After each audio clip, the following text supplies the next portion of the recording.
উম্মুল মুমিনিন হযরত আয়েশা সিদ্দিকা রাদিয়াল্লাহু তাআলা আনহা থেকে হাদিসটি বর্ণিত। হাদিসটি তিরমিজি শরীফের 1493 নম্বর হাদিস। উক্ত হাদিসের ভিতরে নবীজি সাল্লাল্লাহু আলাইহি ওয়াসাল্লাম বলেন, মা আমিলা আদামিয়ুন মিন আমালিন ইয়াউমান নাহরি আহাব্বু ইলাল্লাহি মিন ইহরাকিদ দাম।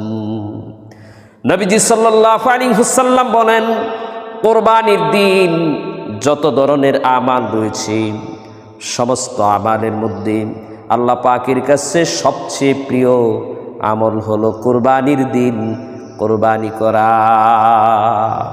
কোরবানির দিন কোরবানির চেয়ে উত্তম কোনো আমল আল্লাহ পাকের কাছে আর নেই। কোরবানির দিন